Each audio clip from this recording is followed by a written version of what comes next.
Where in the Constitution do they give Congress the authority to dictate that they must buy a product from some private company?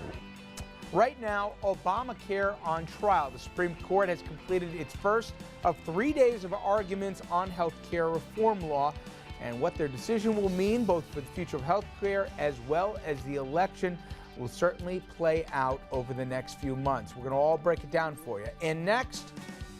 No justice, no peace! No justice, no peace! Justice for Trayvon. Well, today marks 1 month since Trayvon Martin was shot to death by neighborhood watchman George Zimmerman. Zimmerman still a free man, while people coast to coast, they're calling for justice. It's ripped off the Band-Aid when it comes to long-ignored race issues that were apparently festering right beneath the surface. And later, I'm so honored and humble to be a Jet. A match made in heaven, we ask? Well, it's officially God's quarterback Tim Tebow now wearing green and white next year. Get ready, ready or not, for Tebow Mania.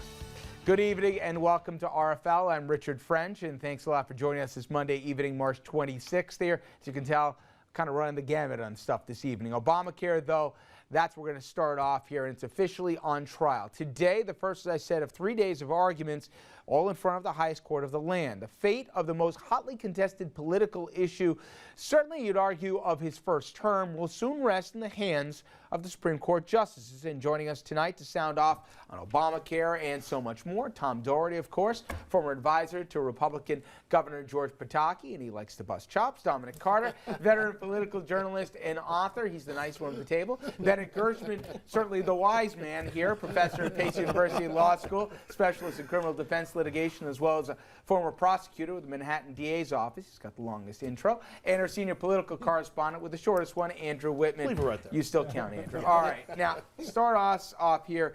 And let's first talk about what they're going to be talking about for the next 3 days in Washington. And this really is a massive, monumental case, Rich, in more ways than one. 6 hours of arguments, the longest discussion in the Supreme Court in 45 years, all in a case that will make or break the fate of the Affordable Care Act and could make or break the re-election hopes of Barack Obama.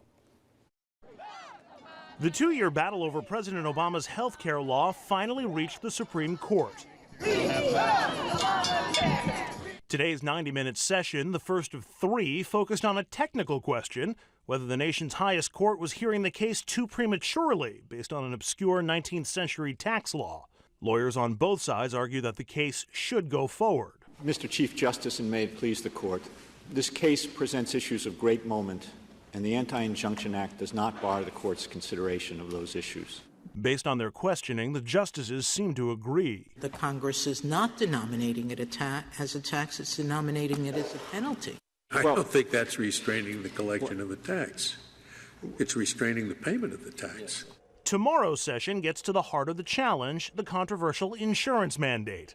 That says any American who doesn't purchase insurance by 2014 will have to pay a penalty. Attorneys for the 26 states that filed suit argue that Congress doesn't have the authority to force an individual to buy something. If the mandate is constitutional, they say, there's no limit to what the federal government can force Americans to do. I think they ask good questions at both sides. It's always hard to predict. Lawyers for the Obama administration say that Congress was well within its authority. They argue that the mandate is the only way to finance something that everybody needs at some point in their lives.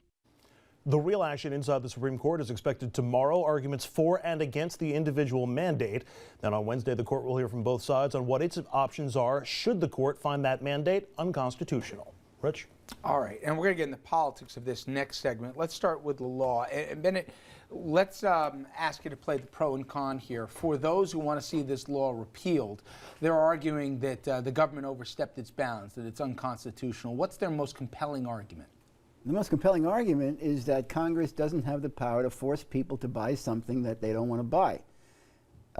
And the other argument is that Congress can't usurp the power of the states to regulate health insurance the way states want to do it. Those are the two essential arguments that they're going to make. The arguments on the other side are that Congress has the power to regulate economic activity. They have the power to require people to do things that people may not want to do. People have to pay taxes. You have to get your child vaccinated if they want to go to public school. Doctors have to report gunshot wounds. People have to, drive within a certain speed limit. I mean, the law requires people to do lots of things that people don't want to do. The healthcare industry in the United States is a $2.5 trillion industry.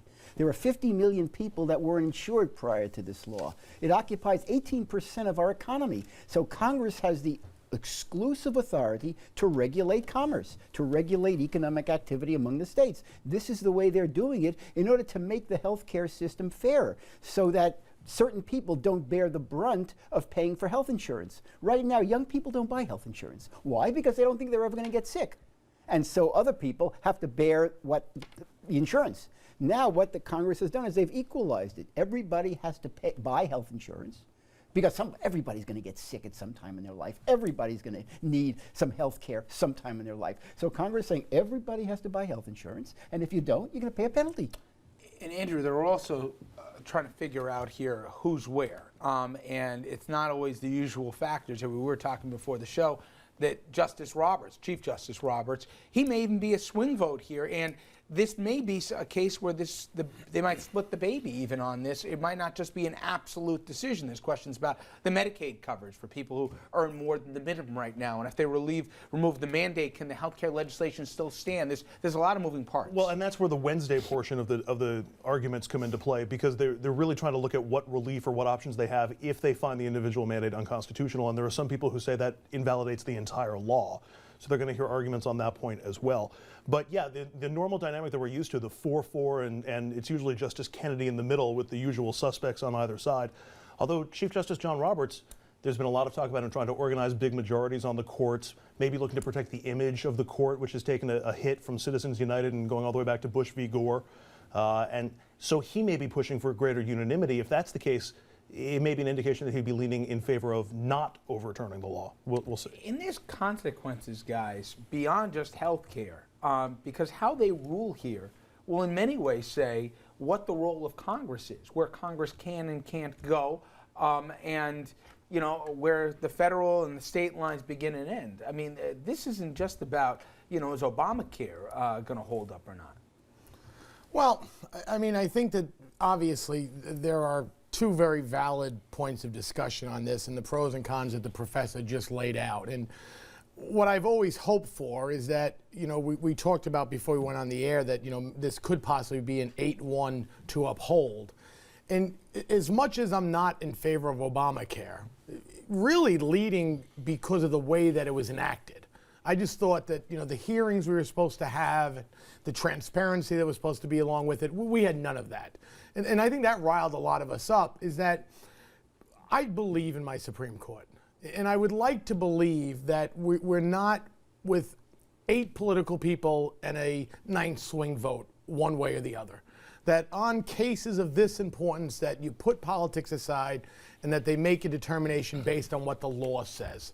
And the professor could speak a lot better about, is the law really that clear in this case, or is there a lot of arguing to go back and forth?